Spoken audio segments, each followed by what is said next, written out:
जो लोग भी मुझे इस वक्त सुन रहे हैं, I am going to give you an update of Mehrajuddin Malik.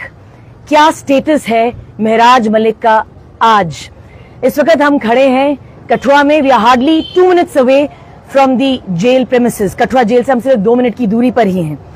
सबसे पहले मैं महराज के फॉलोअर्स को, महराज के वोटर्स को और महराज की वो दुनिया भर के फॉलोअर्स जो उनको फॉलो करते हैं, जो उनको देखते हैं, उनके फैंस, चाहे वो सोशल मीडिया फैंस हो, चाहे वो उनके काम की प्रशंसा करने वाले फैंस हो, उनके लिए मेरा ये लाइव अपडेट है। कल महराज को तकरीबन रात के 11:30 बजे कठुआ जेल लेके आया गया। जैसे ही वो कठुआ जेल आए तो हमारी 2 प्राथमिकताएं थी। सबसे पहली प्राथमिकता थी कि हम महराज को ये बताना चाहते थे कि वो अकेले नहीं हैं, उनकी पूरी टीम, उनके फॉलोअर्स उनके साथ हैं। और हमारी दूसरी प्राथमिकता थी कि जो डॉसिया है उसकी कॉपी, डॉसिये की हमें कॉपी चाहिए थी जिसमें लिखा होगा कि ग्राउंड्स ऑफ डिटेंशन क्या है, what is basically the order of detention. रात के 2:30 बजे तक हम कठुआ जेल के बाहर खड़े रहे। हर 10-15 मिनट बाद हमें अपडेट मिला कि अभी शायद 10-15 मिनट में हमें डॉसिये की कॉपी मिलेगी, शायद अनदर हाफ एन आवर में हमें डॉसिये की कॉपी मिलेगी, मगर तकरीबन रात के 2:30 बजे तक हमें डॉसिये की कॉपी नहीं मिली। उसके बाद आज हमने ट्राई किया कि शायद आज वो हमें डॉसिये की कॉपी दे दें। और मुझे ये बताते हुए थोड़ी शर्म भी आती है कि 24 घंटे बर्बाद करने के बाद the administration has given me the love letter which they have written for Maharaj Malik. इसे ध्यान से देखिए, ये डॉसिये तैयार किया गया है महराज मलिक के अगेंस्ट। कितने पन्नों का ये डॉसिये है ये आप खुद ही आइडिया लगा सकते हैं। It runs in almost hundreds of pages। मैं शायद खोल के आपको दिखाती, मगर we have to, our legal team has to sit, इसीलिए मैंने आपको खोल के ये डॉसिये नहीं दिखाया। सुबह जब हम गए तो डॉसिये की कॉपी हमें नहीं मिली। उसके बाद जब मैंने एंट्री करी तो मैंने उनसे पूछा, उनसे रिक्वेस्ट किया एट द गेट कि मुझे एक डॉसिये की कॉपी चाहिए and I wanted to meet Maharaj. मैंने उनको बताया कि मैं पेशे से एक वकील हूं, महराज की लीगल एडवाइजर हूं और उसके तहत मुझे उनसे मिलने की इजाजत दी जाए। एडमिनिस्ट्रेशन ने इस पूरे इशू को ब्यूरोक्रेसी वर्सेस डेमोक्रेसी बना दिया है। जब मैं वहां गई तो जहां पे गार्ड्स बैठते हैं मुझे वहीं पे बैठाया गया, मगर महराज जैसे आदमी के लिए अगर हमें कहीं पर भी बैठना पड़े तो हमें मंजूर है। हम वहां पे बैठे 3-4 घंटों के इंतजार के बाद भी ये डॉसिये की कॉपी नहीं मिली। अल्टीमेटली मुझे एक एप्लीकेशन लिखनी पड़ी। मुझे बड़ी क्लियरली कहा गया कि एक, मैं महराज से मिल नहीं सकती, और दूसरा, मुझे डॉसिये की कॉपी के लिए वेट करना पड़ेगा। इसके बाद तुरंत जो है मैंने एक चिट्ठी लिखी। मैं आप लोगों को वो चिट्ठी दिखा देती हूं, आप चाहें तो उस पर पैंग कर सकते हैं।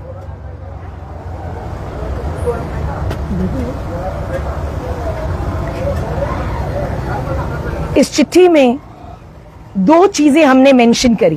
पहले, रिक्वेस्ट करी महराज मलिक को मिलने दिया जाए, और दूसरा, copy of the dossier provide किया जाए। इस चिट्ठी में मैंने बड़े एक्सप्लिसिटली लिखा that I am the legal adviser for Maharaj Malik, और इसी के साथ उन्होंने मुझे पूछा कि आप वकील हैं या नहीं, इसका क्या सबूत है। मैंने अपना एनरोलमेंट सर्टिफिकेट दिया और उन्हें बताया ये सबूत है कि मैं पेशे से एक वकील हूं। इसके बाद जब ये एप्लीकेशन सबमिट की गई तो मैंने उनसे पूछा कि क्या अब मुझे महराज से मिलने की इजाजत है। महराज से मुझे मिलने नहीं दिया गया। जो लोग भी मुझे सुन रहे हैं, we do not know how Mehraj is, मगर मेरी बहुत रिक्वेस्ट के बावजूद भी महराज से मुझे नहीं मिलने दिया गया। अल्टीमेटली जब ये एप्लीकेशन गई तो उसके बाद महराज ने एक चिट्ठी लिखी। जब मेरी रिप्रेजेंटेशन गई तो ऑफ कोर्स जेल अथॉरिटीज ने महराज को बताया होगा कि उनकी लीगल एडवाइजर बाहर हैं, तो उसके बाद महराज ने एक लेटर लिखी है। मैं रिक्वेस्ट करूंगी कि आप पैंग करें इस पे।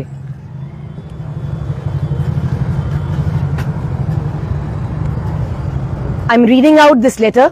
इसमें महराज ने लिखा है, to the superintendent district jail Kathua, my dossier shall be given to my legal adviser, sir kindly do it on priority. बड़े दुख की बात है कि महराज के लिए जो प्रायोरिटी है वो शायद प्रशासन के लिए प्रायोरिटी नहीं है। 24 घंटे के बाद ये लव लेटर जो है मुझे आज मिल गया है। अब मैं आशा करती हूं कि अब हमें बड़े क्लियरली पता चलेगा कि क्या ग्राउंड्स हैं महराज मलिक के डिटेंशन के, what exactly does the order say. इसको पढ़ने के बाद we will decide the next course of action. जितने मर्जी आप पीएसए लगा लीजिए, जितने मर्जी पन्नों का आप डॉजिए तैयार कर लीजिए, मगर महराज मलिक के नाम का ये जो सैलाब है ये रुकने वाला अब नहीं है। क्या देखते हैं आपको क्यों नहीं मिलने दिया गया? बीइंग लीगल एडवाइजर और बीइंग ए डिटेंशन पर्सन की अंदर है वो, उनके भी कुछ राइट्स हैं लीगल, क्योंकि हर किसी के राइट्स होते हैं। देखिए मुझे आपको क्या लगता है क्यों नहीं मिलने दिया गया? क्या कुछ कारण जो है वो हो सकते हैं? मुझे लगता है प्रशासन को सबसे पहले कॉन्स्टिट्यूशन पढ़ना पड़ेगा और अपने जेल मैनुअल भी पढ़ने पड़ेंगे। ये सवाल अगर आप उनसे पूछे तो बेटर होगा। मैंने तो अपना प्रूफ भी दिया कि मैं पेशे से एक वकील हूं। I showed my enrolment certificate, और उस रिप्रेजेंटेशन में भी मैंने क्लियरली लिखा वो representation as a spokesperson of the party नहीं थी, वो रिप्रेजेंटेशन एज अ लॉयर थी। उसके बावजूद भी मुझे नहीं मिलने दिया गया। आई एम श्योर इनका एक बायस है। मैं हमेशा बोलती आई हूं this is a political gimmick. Maharaj को एक तरह से चुप कराने का ये तरीका है। वो जानते थे कि महराज जो है गरीब लोगों के मसले उठाते हैं, गरीब लोगों के बारे में बोलते हैं, और वो उनको चुप कराना चाहते थे। ये पीएसए जो है ये दंड महराज के लिए नहीं है, ये पीएसए उन हजारों लोगों के लिए दंड है जिन्होंने महराज को वोट दिया। फिलहाल ये मानकर चलें कि उनकी अंदर की खैर खैरियत का आपको कुछ भी अंदाजा नहीं? एब्सोल्युटली। लेटर आपको मिला? मुझे सिर्फ जी, क्योंकि ये लेटर भी जो है ये मुझे तब मिला है कि जब मैंने एक रिप्रेजेंटेशन लिखी है, उनको एक लेटर लिखी रिक्वेस्टिंग कि मुझे उनसे मिलने दिया जाए, और दूसरा रिक्वेस्टिंग फॉर अ डॉजिए। अब उनकी अपनी प्रतिक्रिया होगी, अपना उनका एक प्रोसीजर होगा। उसके बाद जब उन्होंने महराज जी को ये दिया होगा, कि बताया होगा कि आपके लीगल एडवाइजर है, उनको ये लेटर पढ़ाई होगी, तब महराज जी ने भी एक क्लैरिटी दी कि इनको प्रायोरिटी पे मेरा डॉजिए जो है प्रोवाइड किया जाए। क्या देखते हैं कि जिस तरह से एक सिटिंग एमएलए पर पीएसए जो है वो इम्पोज हुआ है, क्या आपको लगता है कि वाकई में डेमोक्रेसी को और बढ़ चढ़कर मजबूत किया गया है, जैसे सरकारें प्रदेश के बाहर चुनावों में बड़े बड़े दावे करती हैं? देखिए, मैं हमेशा बोलती आई हूं कि where there is no voice there is no democracy. आप डिसेंटिंग ओपिनियन को डिसेंट रख के, डिसेंट वो शब्द का इस्तेमाल करके साइडलाइन कर सकते हैं, मगर आप उसको रिजेक्ट नहीं कर सकते। महराज एक ऐसी आवाज है जो ब्यूरोक्रेसी को उसकी खामियां याद दिलाते हैं। शायद यही रीजन है कि ब्यूरोक्रेसी को वो इतने खटकते हैं। अब इसका आगे नतीजा क्या होगा, इस डॉजियर के साथ, हमारी डॉजियर के साथ हमारी लीगल टीम बैठेगी।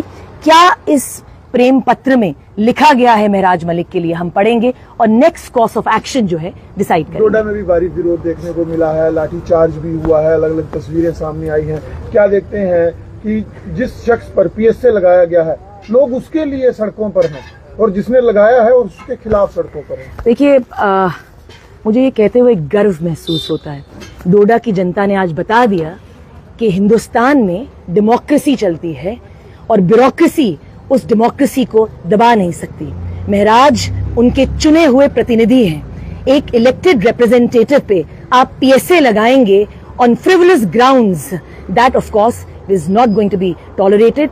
और पीएसए का मतलब हुआ पब्लिक सेफ्टी एक्ट। अगर आप ऑर्डर ऑफ डिटेंशन पढ़ें, जो हम बाद में I think will release this, उस ऑर्डर ऑफ डिटेंशन में क्लियर है दैट पब्लिक की पीस, पब्लिक की ट्रैंक्विलिटी की बात हुई है। ट्रैंक्विलिटी का मतलब होता है पीस, शांति। जिस पब्लिक की आप शांति की बात कर रहे हैं, वो पब्लिक तो हजारों में महराज मलिक के लिए आज डोडा में आई है। और मुझे लगता है आज उन औरतों का एक मैंने स्लोगन सुना, बहुत ही गर्व महसूस होता है मुझे वो बोलते हुए। वो कहती हैं कि अब हमें यहां से जो है आहिस्ता आहिस्ता कठुआ चलना होगा। तो शायद उन्होंने डोडा से कठुआ को भी और एलजी प्रशासन को भी अपनी आवाज सुना दी है कि अब डोडा थमने वाला नहीं है, ये सैलाब आप रोक नहीं सकेंगे।